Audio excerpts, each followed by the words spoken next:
Hello, I'm Carol. Welcome to Reverse De-Evolution, and welcome to my podcast and my videos on whatever you are listening to.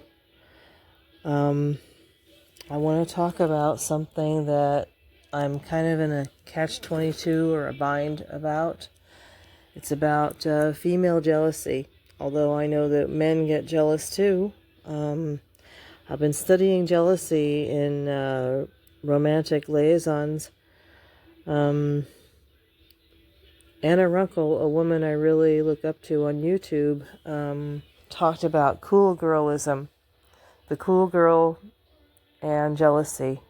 And there's a reason for a woman to be jealous when men cheat, or when men mention other women or notice other women when they're in a relationship with a woman. I asked Gemini this question. Why do women get jealous? Anna Runkle continually prattles about me not having to be the cool girl. Last night, my boyfriend was getting ready to make love to me, and then he compared me to his first lover. Now, I asked that question hypothetically. I don't have a boyfriend, but I'm asking the question hypothetically so I can get more data on why women get jealous of other women. The man, hypothetically speaking, the man might mention another woman's name during or right before or right after lovemaking, and that can put a woman in a really vulnerable place.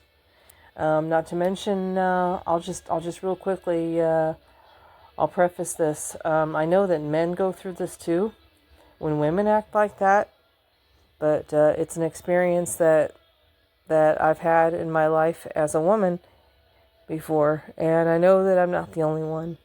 So here's Gemini's answer, and it was reassuring, and it was educational, and it was enlightening. Jealousy in women often stems from a deep-seated fear of being replaced or the anxiety that they are not enough for their partner. It is frequently a protective mechanism used to gauge a partner's commitment and the strength of the emotional bond. Now, that was from Psychology Today, according to Gemini. The cool girl versus emotional safety. Anna Runkle, known as the Crappy Childhood Fairy on YouTube, often warns against cool girlism, a survival strategy where people with childhood trauma pretend to be low maintenance and agreeable to avoid abandonment. YouTube, Crappy Childhood Fairy. The trap. By acting like you don't care about hurtful behaviors, you suppress your authentic needs. Oh, I don't know about needs. I think it's more wants. The consequence. This performance often backfires as it signals to a partner that they don't need to respect your boundaries, leading to feelings of neglect and deep resentment. YouTube. Why the comparison hurts. Your boyfriend comparing you to a former lover during intimacy is a major breach of trust that naturally triggers retroactive jealousy, a fixation on a partner's past. Your partner's, the woman's partner's past. Destructive comparison. Psychologists note that comparing a partner to a former partner is one of the fastest ways to destroy a sense of being valued. Yeah. The woman doesn't feel as valued as she did maybe a moment ago. Invalidation. This behavior makes you feel like you're being measured against a ghost, the other woman, which is not even in the room, which justifies your feelings of hurt rather than being unreasonable. The root of the pain. If you have been trying to be the cool girl, you may feel pressured to laugh it off or stay silent, but this only deepens the trauma and insecurity. A healthy relationship requires an environment where you are valued for who you are, not for how you compare to someone else. That's according to Instagram. Okay, well, first of all, he didn't mean to be hurtful. Second of all, there is an emotional bond. He was getting ready to make love to me for the first time. Again, this is hypothetical. I wouldn't have even let him if there was an issue. Third, I'm not looking to start a family with him yet. Yes, I went silent and I fixated. He kept telling me it was over with her and it was a thing of the past. He kept saying he was focused on me in the present. But the mood was gone on my end. I did feel unreasonable. I even felt base. I felt like this animal, this woman who had to have him all to herself. And Gemini says, it is completely understandable that you felt base or unreasonable. But going silent in that moment isn't a sign of being difficult. It is a natural neurological response to a sudden emotional shock. Even when a partner has no ill intent and there is a strong emotional bond, a comparison during such a vulnerable moment creates what psychologists call cognitive dissonance. Yeah, ladies and gentlemen, I've heard of that too many times in my study. Your brain was trying to process intimacy, closeness, while simultaneously processing a threat, the ghost of a predecessor. I don't know if it was a threat. Here is why that mood-killing fixation happens, even when he loves you.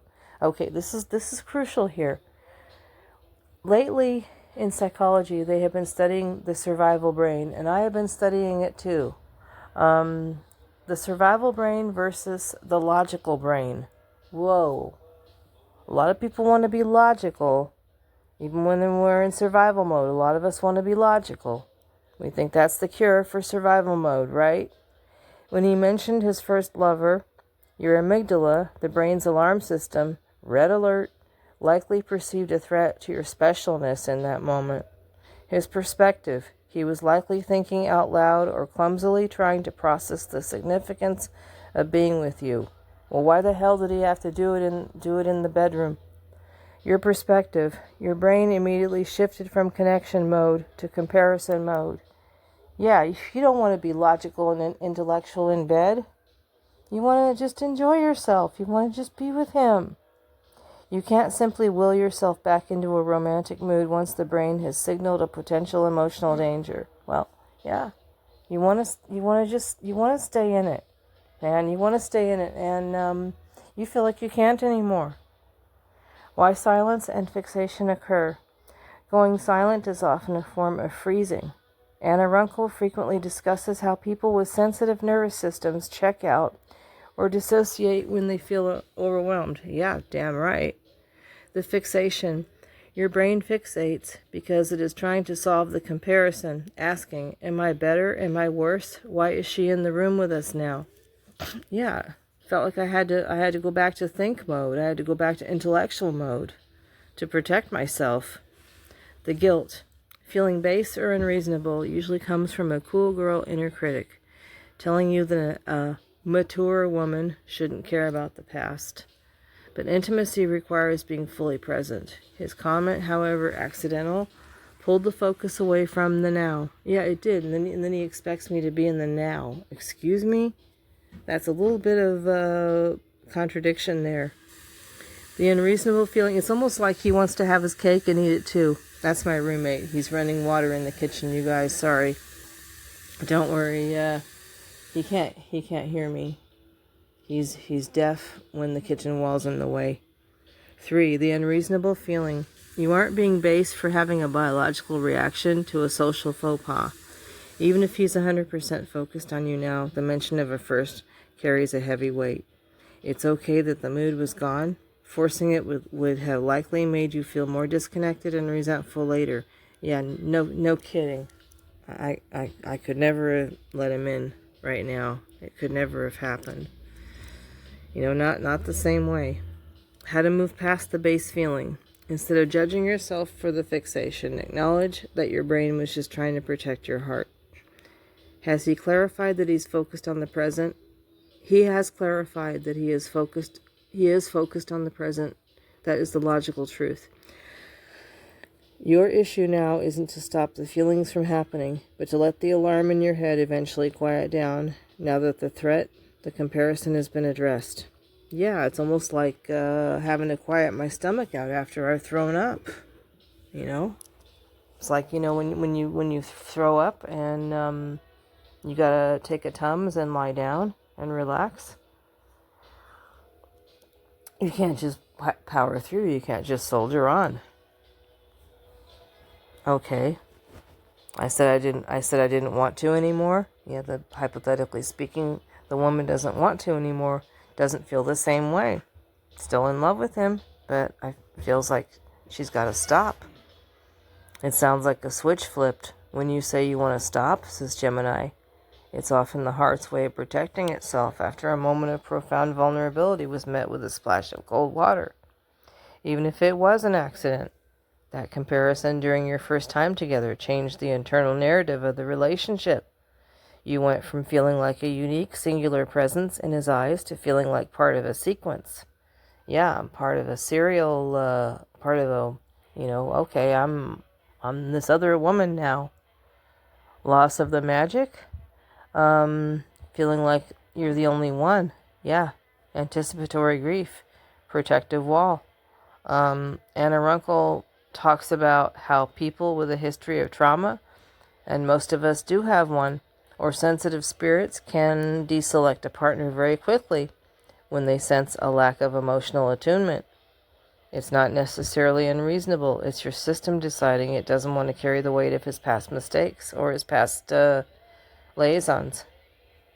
And I mentioned that it feels like a sad necessity. It is true that the enchantment disappeared. The enchantment is fantasy, though, isn't it? Why do I need that enchantment? Why can't I just let him have intimacy with me?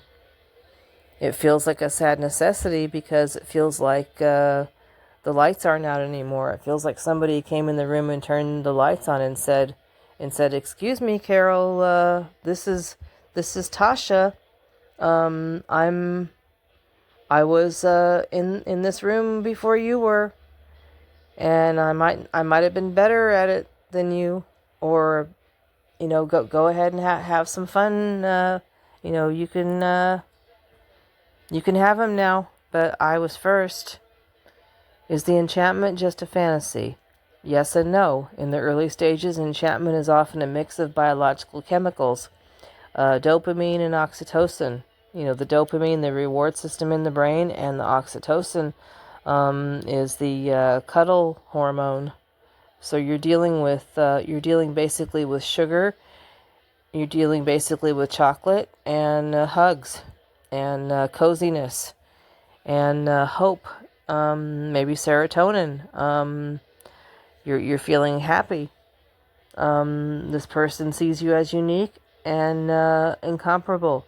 While it is a fantasy to think the partner had no others, it is a reasonable expectation to believe that during intimacy, the rest of the world, especially their history with their love life, will be locked outside the door. This is not a fairy tale. It's the definition of intimacy. Intimacy. You need that enchantment because intimacy requires vulnerability, and vulnerability requires a safety mode. The enchantment is that container. You should feel safe. You shouldn't have to feel like you have to protect yourself. You shouldn't have to feel like you have to be logical. You shouldn't have to feel like you've got to be self-protective. And the reason you can't let him is because you've got to feel like you're seen in your heart, not just your body. If you just let him in, while you feel this way, you will likely feel used, hollow, or even more base afterward. Yeah, you have to keep your self-respect. You can't unhear what he said. And I said, I know that the other woman was special to him. I know that she's passed away, but she was special. Now, that specialness is a breach in your emotional integrity, says Gemini. Psychology Today says when a partner makes an upward comparison, placing a former partner on another pedestal, it doesn't just hurt. It creates a long-term decline in relationship satisfaction. So maybe your serotonin levels go down too. Your brain, your positive brain chemicals go down. Specialness is the deal breaker. It feels like a broken container. It feels like you're competing with someone for him. And you can stop that neurological dysregulation if you don't let him in. Fantasy versus reality. It is not a fantasy to expect your partner to be emotionally intelligent enough to keep his past out of the bedroom. If you want to discuss other people, I'll insert this. If you want to discuss other people, do it while your clothes are still on. Do it while you're out of the bedroom, and do it while the lights are on. Don't do it during the romantic moment. If you do it during the romantic moment, it's not going to work. Okay. He kept telling me, right now I'm focused on you, not her. I didn't mean to hurt you, but it feels like I can't believe it, even if it's true. It's like, again, I can't be logical. I can't just let it happen. This is the core of the breach. His intent doesn't change the impact. Now, I'm going to say this 3 times, everyone. The intent does not change the impact. The intent doesn't change the impact. The intent doesn't change the impact. While a person may be telling you the truth, you can't unhear what they told you a moment ago. You're going to have to deal with how that feels, even if he doesn't mean to hurt you. That can even feel almost like a gaslight or a rationalization on their end. If they're evil, it can feel like a rationalization on their end. If they're actually good, it can still feel like a gaslight to your brain, and you can still feel like you've got to shut down. Your emotional safety has been breached. In the logic of the heart, if he were truly focused only on you, the other woman's name or the comparison wouldn't have had the space to cross his mind, let alone his lips, especially in the bedroom, ladies and gentlemen. Here is why your brain is rejecting his reassurances. It's the pink elephant problem. It's like he's telling you there's no pink elephant in the room by saying there's no pink elephant in the room. And trust is about predictability. When you're in the bedroom, you need to be able to really feel like he's there for you. Really feel like he's pleasing you. Really feel like he loves you, not this other person. Not you and this other person. Again, that's more appropriate for in the living room or the kitchen where you guys can have a discussion, maybe even at the coffee shop while you have your date. You know, you need to know that there's not going to be any other people in the room later on. They need to tell you straight up. Otherwise, you can't go in the bedroom. No matter how horny you are, no matter how much you want him, you're not going to feel deep down inside, let's face it, you're not going to feel like it's okay to do the bedroom later on. Because you're going to be thinking, I shouldn't, he's still with her. He's still, so logic versus feeling. Feelings don't care about logic. They care about resonance. Emotionally, you feel like a runner-up. Emotionally, logically, he wants to be with you, but emotionally, it's like, wait a minute, this feels like, this is more appropriate for a discussion outside the bedroom with our clothes on, and we should have had this discussion, and we should have been clear about it. So anyway, Tuesday is integrity, and accountability. How accountable should you expect your partner to be? How accountable? And how accountable should you be for your own sense of self-respect, no matter how much you want them, okay? No matter how much you want them. Now, there's a new logic there. Validating our feelings, ladies. And I'll say gentlemen, too. Men go through it, too.